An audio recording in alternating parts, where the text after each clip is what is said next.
Hello friends, आशा करते हैं आप सब अच्छे होंगे। दोस्तों, महाकाश विज्ञान का एक ऐसा अंग है जिसका खोज कभी ना खत्म होगा ना ही होने वाला है। जितने दिन बीतेंगे उतने ही नए खोज मिलते रहेंगे, लेकिन हम और आप स्पेस के बारे में कितना जानते हैं? बहुत कम। मगर हम आपको महाकाश और ब्रह्मांड से जुड़े कुछ ऐसे बातें बताएंगे जो शायद आपको मालूम ना हो। तो देखते रहिए गेन न्यूज का ये एपिसोड। और अगर आप इस चैनल पर नए आए हैं तो सब्सक्राइब करके नोटिफिकेशन बेल को जरूर प्रेस कर दीजिएगा। फ्रेंड्स, पृथ्वी में हम जितना भी आवाज सुनते हैं उसका सबसे बड़ा कारण है वायुमंडल। वायुमंडल साउंड तरंगों के परिवहन में काम करता है। एक जगह से दूसरी जगह आवाज वायुमंडल के सहारे ही चलता है। मगर इसका ठीक उल्टा है महाकाश में।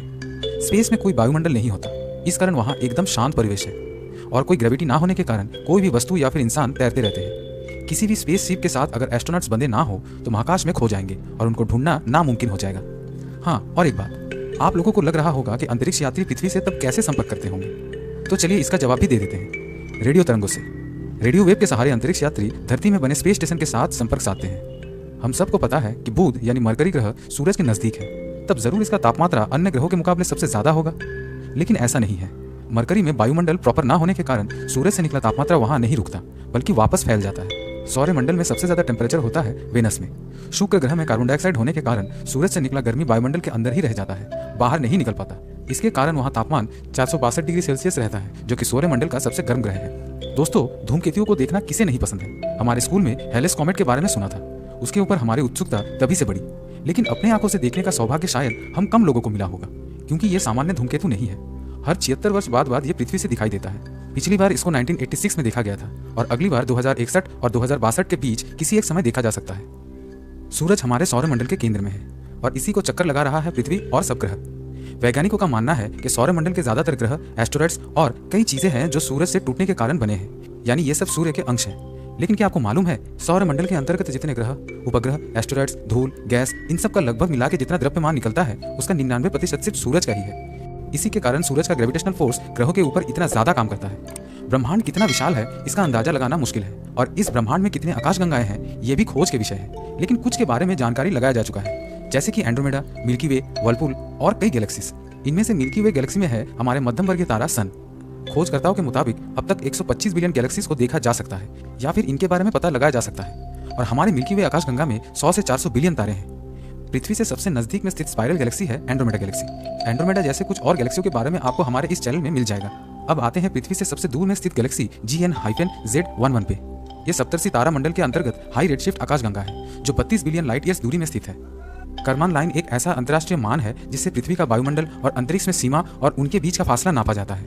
फेडरेशन एरोनॉटिक इंटरनेशनल के मुताबिक सी लेवल से 100 किलोमीटर ऊपर वाले रेखा से करमान लाइन शुरू होता है, लेकिन नासा और यूएस एयरफोर्स इसे नहीं मानते।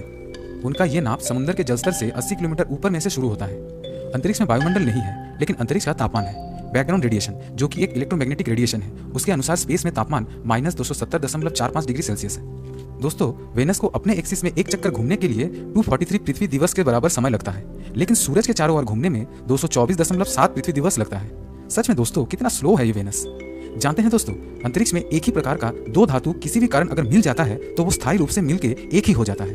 खगोलविदों के अनुसार अंतरिक्ष में बहुत सारे तैरता हुआ पानी का कण होता है। इनको मिलाकर विशाल जल वाष्प का जमावट बना है। तो इन सब को मिलाकर जितना मास होता है वो पृथ्वी में स्थित समुद्र, नदी एवं महासागर में मौजूद पूरा पानी के कण का जो मास है उससे 140 ट्रिलियन गुना ज्यादा है।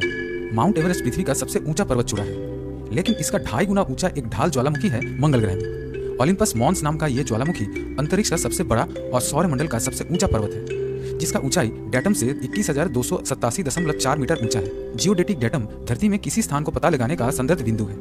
हीरा किसे नहीं पसंद है? हम और आप सबको हीरा पसंद है, परंतु सोचिए हीरो का अगर भंडार आपको मिल जाए तो आप क्या करोगे?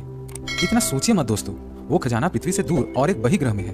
55 कैनक्राई ई नाम से एक्सोप्लैनेट 30 अगस्त 2004 को खोजा गया था। अधिकांश भाग कार्बन से बना इस बहिर्ग्रह में मौजूद 1/3 पदार्थ का द्रव्यमान, तापमान और दबाव के कारण हीरा में परिवर्तित हो चुका है। 55 कैनक्राई ई नाम का बहिर्ग्रह 55 कैनक्राई ए नाम से बना एक तारा का चक्कर लगाता है, और सबसे पहला खोजे जाने वाला ये महापृथ्वी का व्यास हमारे पृथ्वी से 2 गुना ज्यादा है। अंत में एक और मजेदार तथ्य आपके साथ शेयर करता हूँ।